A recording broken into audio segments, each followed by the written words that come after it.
Well, hello everybody and welcome back to another episode of the Accommodation Show.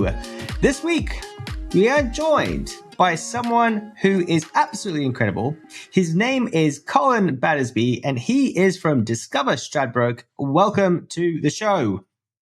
Fantastic to be here, Bart. Been looking forward to this. Me too.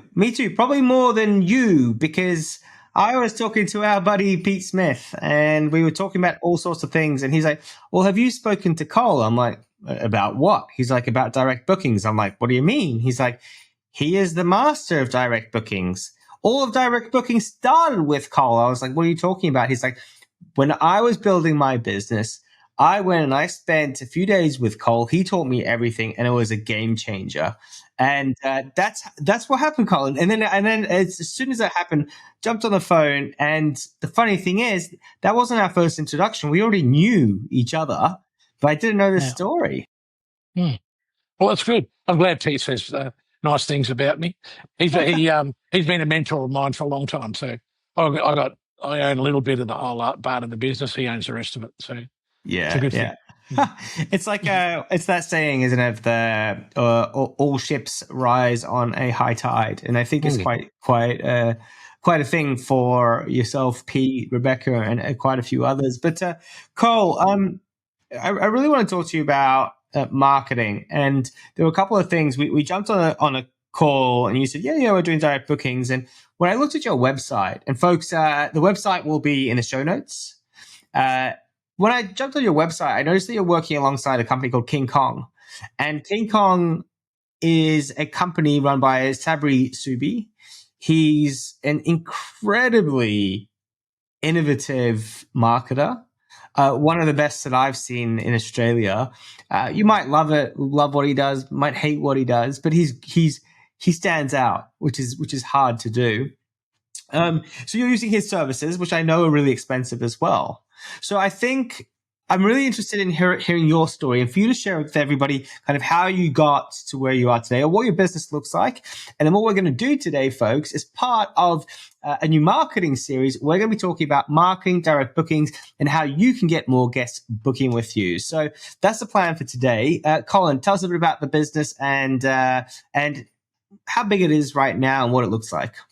Yeah, okay. Thanks, Bart. Look, we have around 62 properties, I think, as of today. We opened our doors back in November 2009.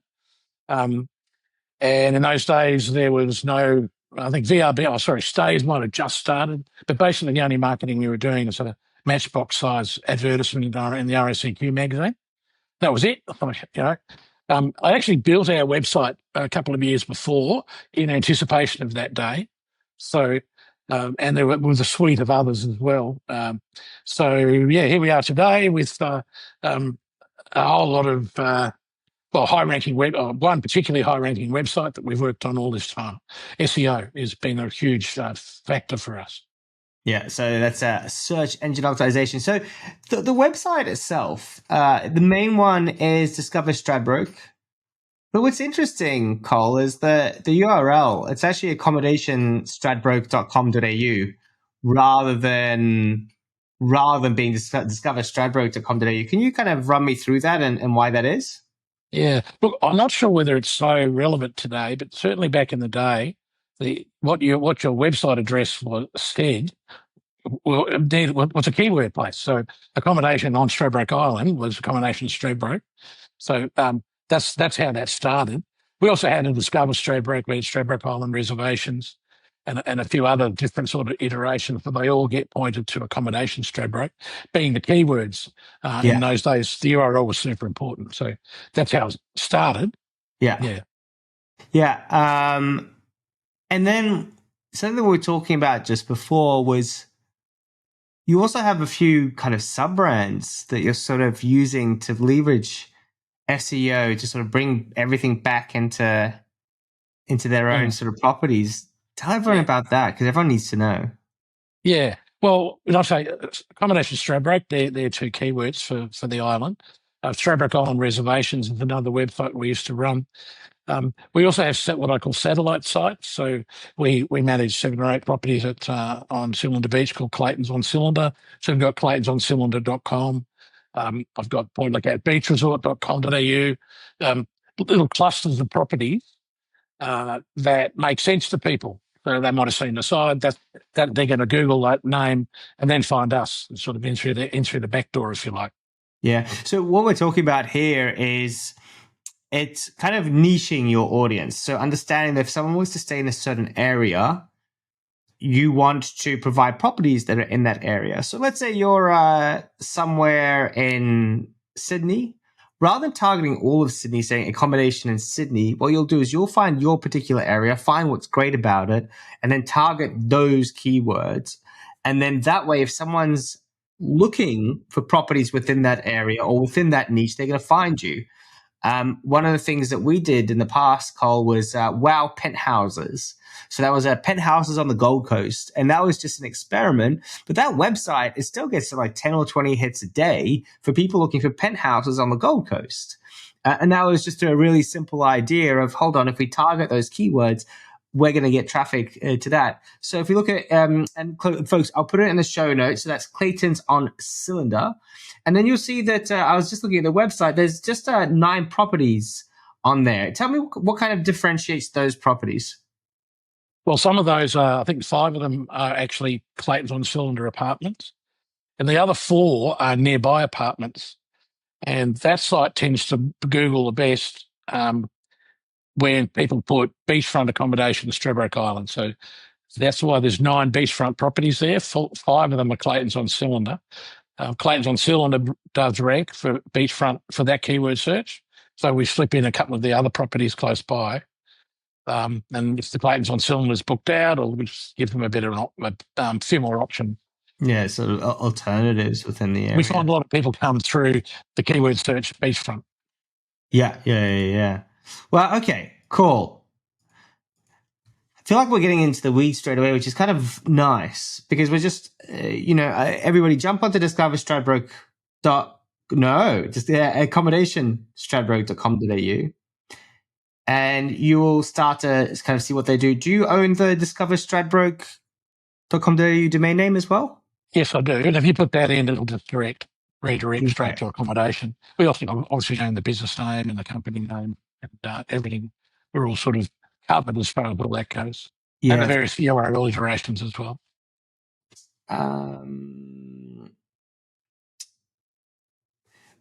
What's interesting with that is that you've got Discover Stradbroke is the sort of main brand, but if we look at Google, the one that's performing better is accommodationstradbroke.com.au. Do you have any ideas why? We set that up. Look, when we first opened our business, we called it Discover Stradbroke. People didn't know who we were, right? Yeah. So we optimized a couple of different websites for the main keyword search that we were focusing on, which is Stradbroke Island accommodation. And we got ourselves into the #1 ranking website for that. That and very similar keyword searches, Straddy accommodation, and so on. So that's how people find us in the first place.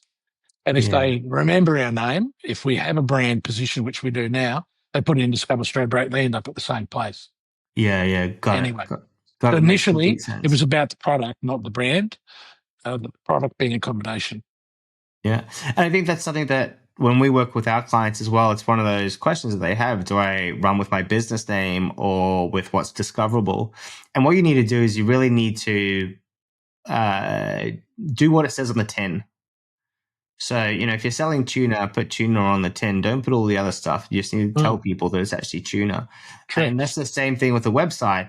When people come to your website, it's not to learn all about what Colin does on the weekends or how great his team are and all those other things. They just want to book great accommodation. So what you're trying to do is you're trying to tell them that straight away. And you're doing that through the URL. You're doing that through the search results and that sort of thing. But let's rewind a little bit because you started this journey in 2009. Is that right?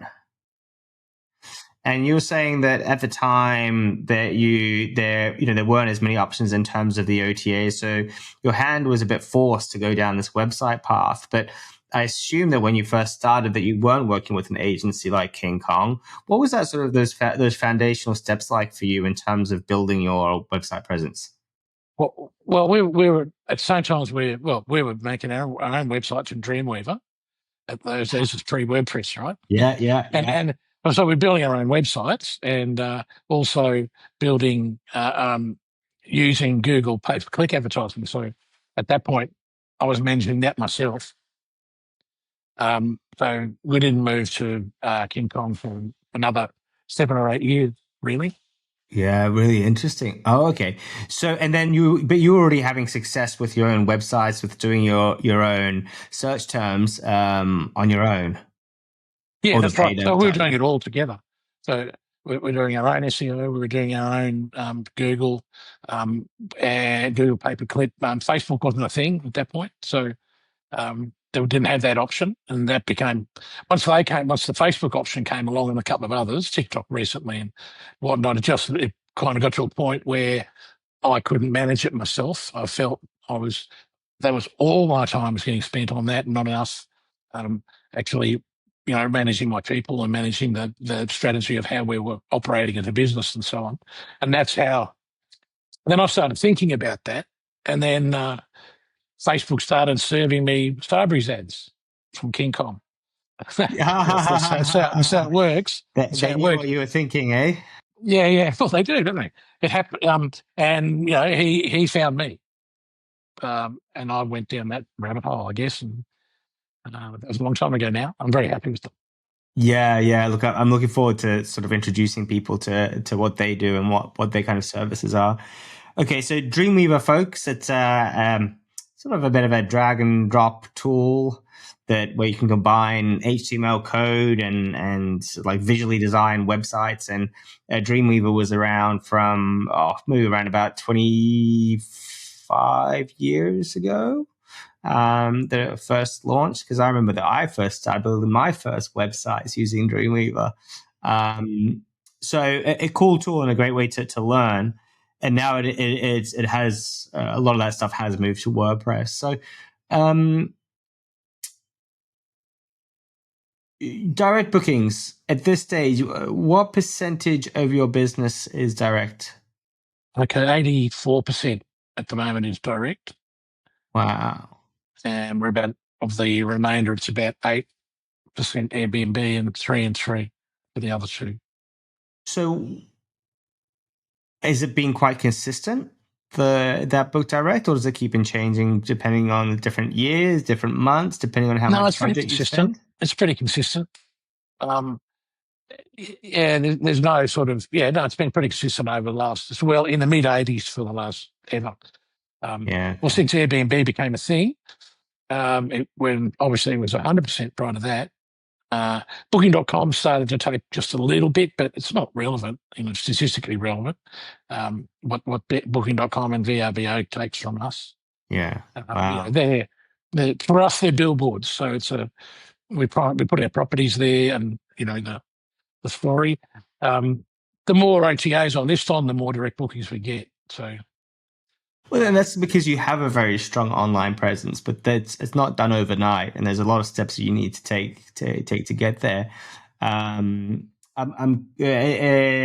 Competitors in your area, are they relying more on the OTAs? Do you have competitors in the local area? What does that look like? There's 4 other agents on the island.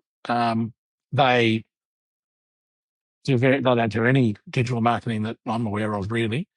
So they're very dependent on the OTAs, absolutely. And I guess their own databases. Yeah, right. So I don't really know, but I don't compete with them online in the digital space. Yeah, right. For them in Google or Facebook, I'm competing. I compete with Airbnb and Booking.com. I see them as my competitors. Yeah, that's really interesting. It'll be interesting to see whether they listen to the episode and then they start changing their strategy as well. But I mean, how much work it is to get to where you are and how much insight you need. So amazing. Like those sorts of book direct numbers are incredible. one of a kind. There are a few places that can do it, but particularly if you have a very niche product. So if you've got luxury accommodation, things that isn't really accessible, but with four competitors around the area, it really does say something that you've really locked up that marketing strategy very, very well. And hopefully your pricing also reflects that uniqueness. But do you have visibility over what the percentage of Book Direct, which is organic, versus the paid results or paid bookings? So the paid paid advertising, the results in bookings. Look, about 60% of our bookings we classify as organic. So we don't directly pay for the click, for the link in. And then about 20% so about three-quarters of the rest, 30% comes through Google, about 10% through Facebook. Okay. I guess, yeah, but Facebook doesn't always initially straight away end up as a booking. Yeah. It's more kind of the discovery phase, right? When rather than people actually like a call to action, I think where if you're looking at Google, people are already quite far down the funnel in terms of wanting to book. So it's quite intentional. It's, can I book accommodation? Whilst on Facebook, it's going to be a bit earlier on where they're discovering and thinking about what they're going to do for the next trip. Would you agree? Yes, I do agree. I do agree. But also Google is interesting. People pay more through Google. The value of the bookings more, which is interesting. And I think that's probably something to do with the remarketing strategy or something like that. I'm not sure exactly why that is, but in the pay-per-click channel, we tend to get a higher booking value out of Google. Not a huge, but 10 or 15% is quite a lot of money, and bookings in the thousands. So yeah, it's almost as though it pays for itself. Anyway. Okay, cool. And then, so you're looking at 30% of your budget. So, all right, all the natural SEO stuff. Let's wrap that up first, because there's an awful lot that we need to cover within that space for SEO, and then we're going to move on to the pay-per-click stuff, and then we'll do the King Kong stuff. When we're looking at SEO, we've got these different websites. Now, folks, I do recommend that you have a look at Clayton on Cylinder, North Stradbroke Island Accommodation, or Accommodation Stradbroke. Have a look at their search results. See what they're doing. See what's in the title. See what's in the description, and you'll get inspired and you'll get your ideas. Now, that's all of the SEO type stuff, but it goes way further than that. I'm looking at your website right now, and I can see lots of clever little things that you guys have done. For example, I can see that one of the things you've done is you've hidden the phone number. So you have to click it to be able to get the phone number. And what a lot of people might not know is that by doing that specific action, it shows to Google that there is intent. And that's what Google is looking for. It's saying the person is going to the website and clicking on something, and therefore that means that what we have shown them in the search results is actually what they're looking for, right? They wouldn't click on the phone number if they weren't interested in it. Yeah. So there's those sorts of things. Tell me about the homepage in terms of what your learnings have been, what you think you're doing different, what's absolutely crucial for people to actually have on their webpage to make those to rank better on SEO. Well, you mentioned the phone number just there. I'm just going to open it up so I can talk about it. I mean, we know exactly how many people, through our analytics, we know how many people click on that phone link and ring us direct, obviously. Part of our, I can just tell you, about 16% of our bookings come what we call direct bookings. So they're the ones taken over the phone by the girls in the office here. So we can see how many bookings we got. We can see the conversion rate phone call to an actual paid booking. It's all about relevance, isn't it? That's what you're talking about. Google needs to know that and feel comfortable that people are coming to your website and there's actually something there for them. So giving them stuff to click on is a pretty good idea. And it works. There it is. I mean, we know we get bookings from that. We know there are some people that actually want to talk to someone. In our business, only 15%. The rest of them will book online. which is interesting. I don't know how that matches up around the rest of the industry, but certainly that's what's happening in ours. What else can we talk about there, Bart? All sorts of things. So you've got the calendar, which is on the at the top. I find it interesting that you don't have book now, that you have search in terms of your in terms of that lead button. And you've got your different locations. So obviously that's prominently on the page. I really like the banner on the top right hand side of your page. It says recommended by travelers, best of Queensland experience for 2025. And that's a psychological hit that you're giving people, telling people that that you can be trusted. So it's one of those trust signals. Hey, we know what we're doing, and it's like a quality seal, isn't it? Yeah, and it comes from Tourism Queensland. So that's a minimum of 25 Google reviews over a 3-month period, with at least a 4.8 average. Yeah, wow. So we won that award 6 months, 6 months, whatever it is ago, this year. And the same week we became an Airbnb superhost. So there you go. But I'm not allowed to put the Airbnb superhost logo up there. Really? No, you can't tell anyone. You can't tell anyone. Only available on their website. That's something that I didn't know. All right. Yeah. Stay 3, pay. I'll tell you how I found out. You? Tell you how I found out that. I put it in AI into ChatGPT and said, find me an Airbnb superhost logo. And it came back and said, I can't. I'm not allowed to. Airbnb's rules are you can't use it. Gotcha. Interesting. Really interesting. I had no idea about that. All right, let's move on from Airbnb. Stay 3, pay 2 deals. So you got a deal on the front of your page, which encourages people to click on. I imagine that if you look at your website statistics, there's a high percentage of people that actually click through to that page, right? Absolutely. Yeah, that's a deal that we've done ever since day one. And it's a stay 3, pay 2. So it's using what we call a rate scale for creating tariffs inside Home Hero. And we're well known for that. I went to go to a different direction with our marketing at one point and get rid of the stay 3, pay 2.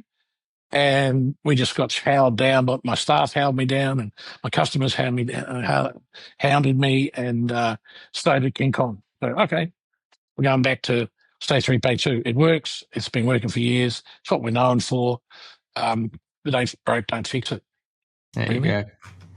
Amazing. Okay, then the next part I want to look at, or just talk about briefly, folks, when you go to the page, you'll see on the top of the page, you've got accommodation, and then you've got what they've done is they've divided up the different properties into different niches. So they divide up their beach houses, their premium holiday rentals, their pet-friendly rentals, their budget-friendly rentals, the beachfront ones, and they've created their own landing pages. On each of those landing pages, it will lead to the properties that they have, which is within that little subcategory or niche.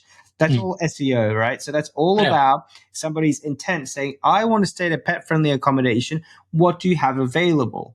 And there's leading them in that way, saying, rather than them having to go through and then find these things through a filter or something, saying, if you're looking for pet-friendly, these are the 10 options that we have. And that really does help for your search engine optimization. When you are looking at those terms, obviously you can look at your stock, what you have available.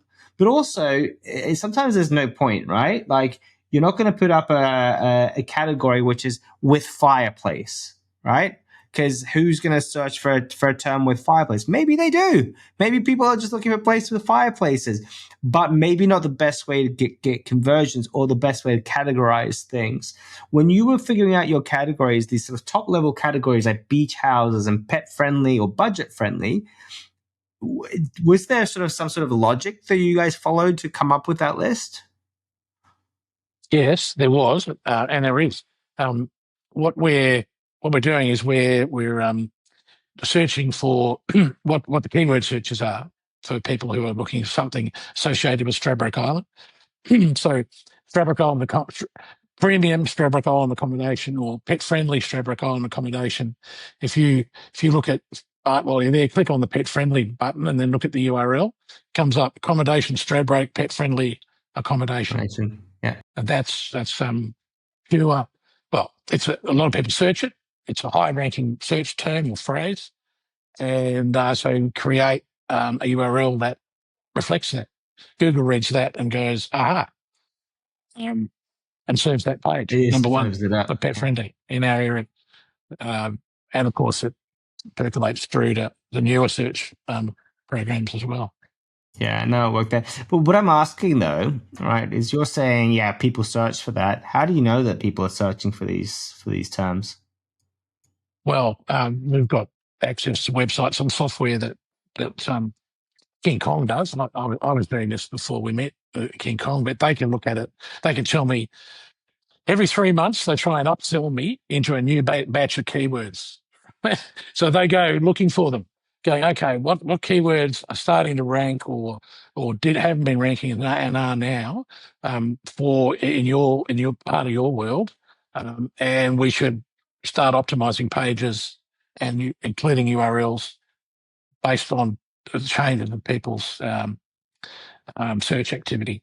So Google has it in analytics. You can go in there and look at what the highest ranking searches are and whatnot.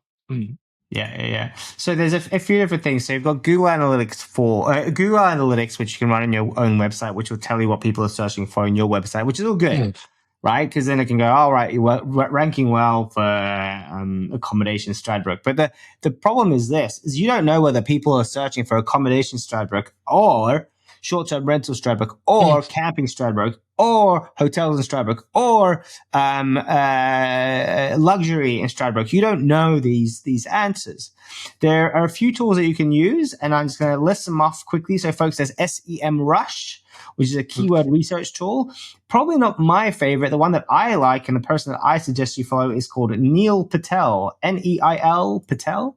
And if you go to his website, he's got a tool called Uber Suggest. And under that, you can do a bit of research and find your way to find those search terms that are going to help you. Cool. So that's your different pages. Do you guys do blogs? Yes. A lot of them?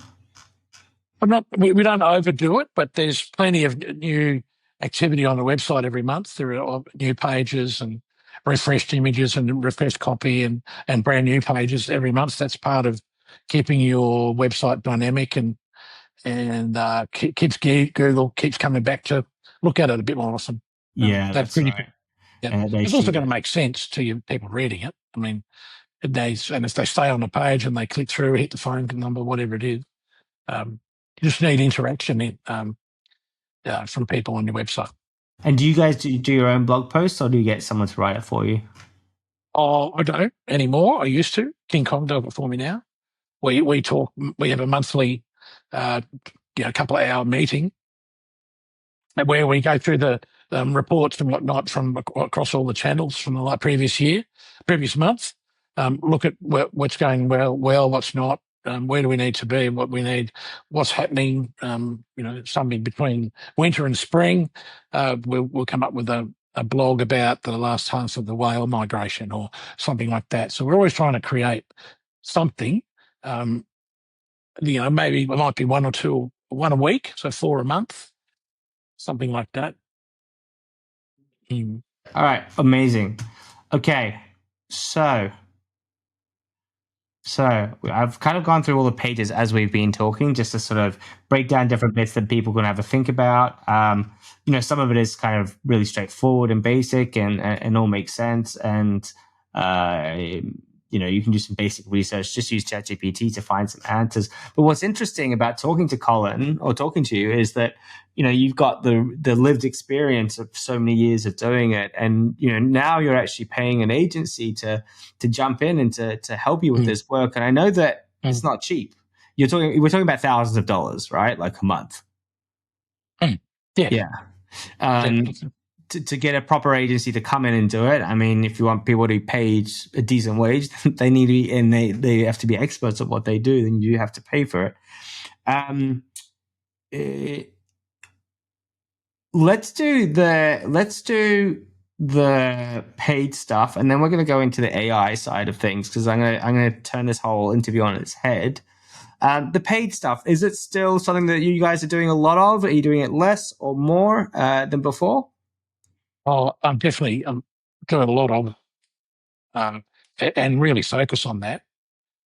Um, look, so there's two parts to having an agency work for you. The first thing is what you pay the agency to do the work, and then of course you've got your budget for the various channels.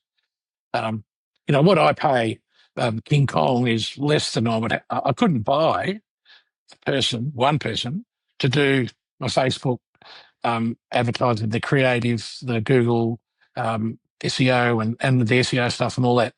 I just couldn't pay for it. Um, it just absolutely makes sense to have an agency. But what's really the discussion really should be, I think, is about marketing is an investment. You get in what you get out. If the goal is to get more out than you put in, and there's no question in my mind, I can see the value of every booking where what I get from the agency is how they got to me, what they booked, how much they paid. You put all that together, and it's if you can get a marketing cost of say 8 to 10%. So if it costs you 100 grand, you make 800 in bookings. That's money well spent to me. Um, if I said to you, you give me 100 grand and I'll give you 800, what would you do? I'll be pretty You happy. take it, wouldn't you? So it's a matter of, it's an investment. Don't look at what it costs you. Look at what you get back for it. But And playing devil's advocate, um, you took quite a number of years before you were willing to start to pay someone for it. it took quite a number of years for me to scale my business to a point where uh, I was kind of earning enough to, or I could see the potential of what was possible. And then all of a sudden, at the time I had a restaurant. I was employing cleaners. We do housekeeping in house. I had office staff, and I was employing sort of 30, 35 people. And you couldn't just be the marketing guy, and that happens to be my skill set. So instead of being the marketing guy, I became the guy that manages the marketing guys. Yeah, So I had to learn. I knew I used to freak them out because I want to meet with you weekly. Um, yeah, because I wanted to make sure they were doing what I wanted it to do. And sure. then eventually it turned out to I started learning from them because they've got their finger on the pulse. Google puts through a new, some change to the algorithm, and I used to be on top of that. But no, I was, I was looking for gold coins on a Friday afternoon for my restaurant, not doing that sort of stuff anymore. So Yeah, sure. And then it makes sense. yeah, so how would, if somebody's listening and if they're like, what's that sort of inflection point? What would you recommend for someone? When do you think they should be looking at it and going, hey, you've got you're wearing too many hats, you outsource your marketing. What do you tell people? I think look, it's a strategy, right? It's a business. You're when you're doing your business plans for the following year, or you're doing your budgeting for the following year. That's the time where you go, hang on a minute, what's working for me in a lot of places in your business. And I made a decision. Okay, I'm gonna budget what was an enormous amount for marketing, really, compared to what I've spent before. But that's not putting a value on my time. And then we built the rest of running the rest of the business around that. So all of a sudden I was popping up in other places in the business where I hadn't been before, and because I had time.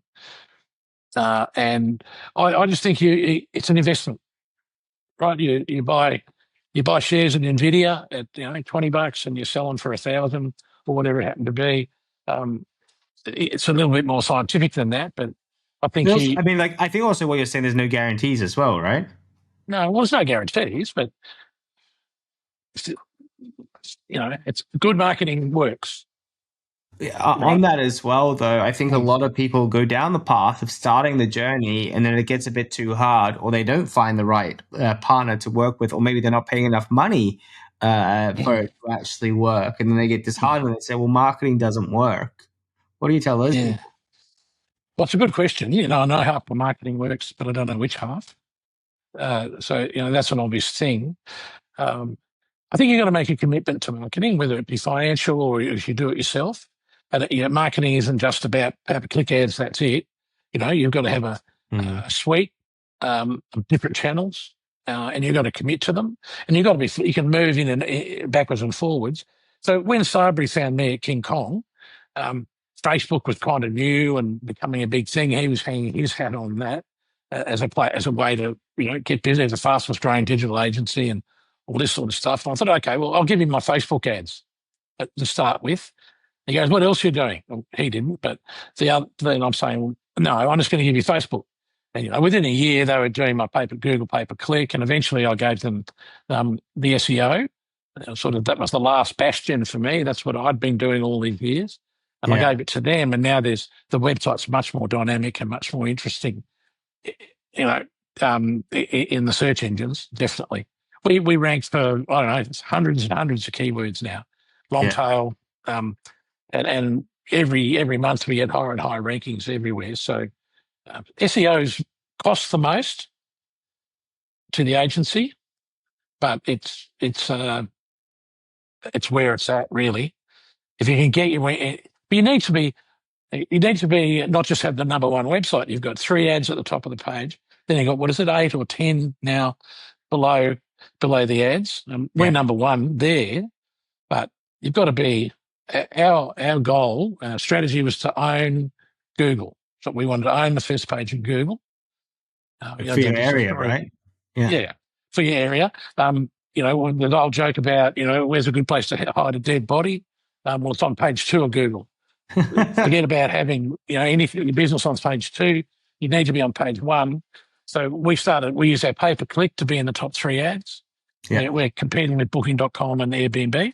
Yeah. And then we're number one organically. Then we've got a couple of other. Then we're on Airbnb, which is on the front page. We're in Booking.com. We're on Verbo. And Visit Queensland. And so, I think it's at the moment 7 out of the top 10, you can find our properties there. So that's visibility. Yeah. People will find you. Yeah. And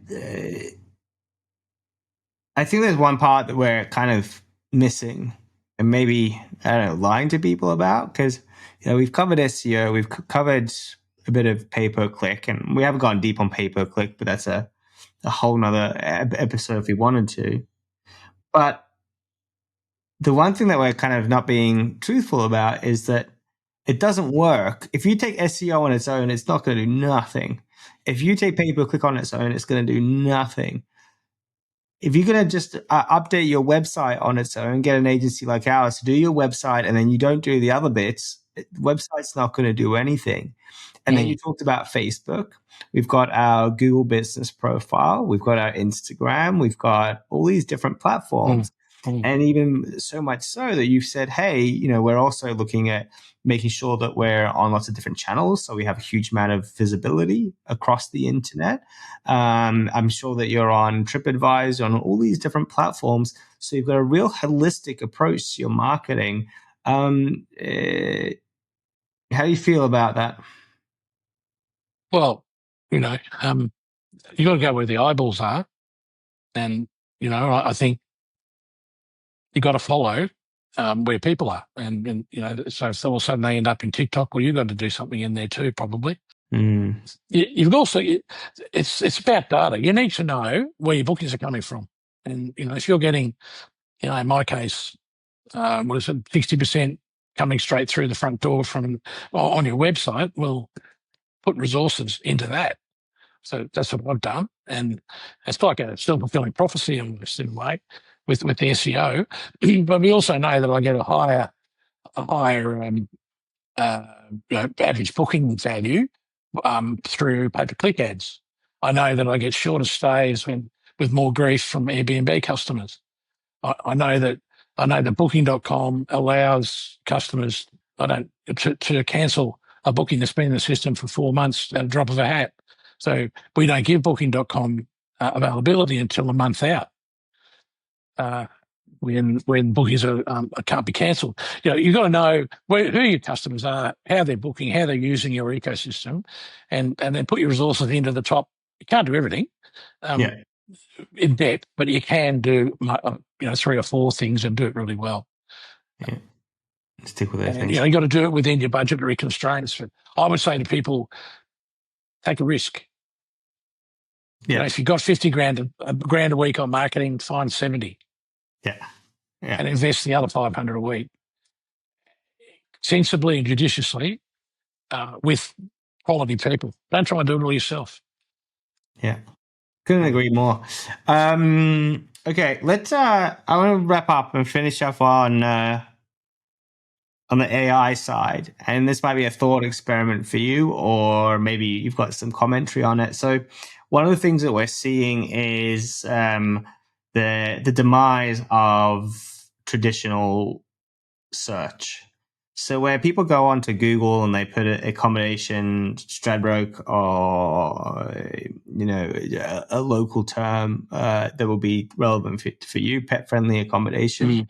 They're going to stop doing that, and they're already starting to stop doing that. So they're doing that because they've got tools like ChatGPT, but also Google is now embedding Gemini into all of its products. So Google Home in a few weeks is going to come out with a new update. So now it's going to be conversational. So you'll be able to ask follow-up questions and get more and more data out of it. And what these tools are going to do is they're going to take away people clicking through to your website to find the answers to the questions, because they'll all live within Gemini. And then at the end of the funnel, they still need to come to you to make that booking. So they need to find their way to your website. So traditional SEO is changing. And I think it's going to be a lot more holistic, and you're going to need to do a lot more as a business rather than just writing a blog of top 10 things to do in the area. People don't need to click on your website to find the top 10 things to do, because it's going to be surmised and collated by a tool like Gemini, and they're going to find the incredible resources, more than what you could probably find to get those answers. But if they're looking for specific accommodation, they're looking for specific answers, or more in depth, then they will come to your particular business. Have you had a think about what that might look like for the future of your SEO endeavors? It's the future, no doubt. What are they calling it? GEO, Generative Engine Optimization? Yes. Well, from what I can work out, right, it's only early days, and it's got to get the ChatGPT or Gemini, whatever. It's got to get information from somewhere, and it's still going to get it from the internet. It still does. If you put into ChatGPT, design, I've got a family of 4. We're going to go to Stratty for 2 nights. These dates. Love to know where to eat and what to do during the day. And off it goes, and it'll come back. And if your website is optimized, your links will come. Where's the best place to stay in Australia? It'll come up with probably 3, maybe, and they Discover Stradbroke, and it does. And then there's a link through to your website, perhaps. I think it just what the difference is that it's going to require a new way of writing a copy. We talked earlier about keyword phrases and whatnot. That was a very sort of word intense way. Now we're talking about more conversational and more even that's what we have been talking about. Now we're talking about answering questions, like the one I was just asked a minute ago about a couple coming to Australia for the weekend.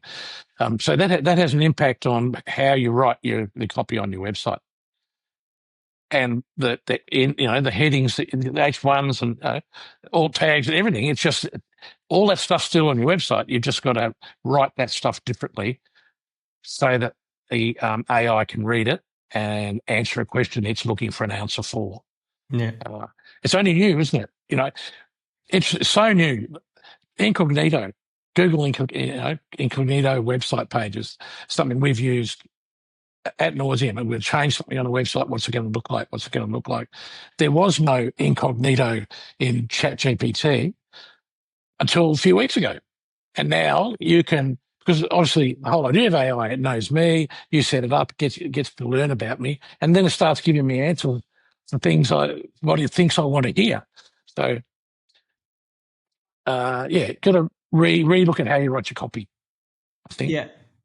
Look, I think so. I think it's from everything that I'm seeing and all the research that we're doing, one is how you write your copy, but the second thing is becoming an authority in your field, in your space, so that those tools know that Colin is the person to listen to because he's got the right answers to those questions. And then how does that happen?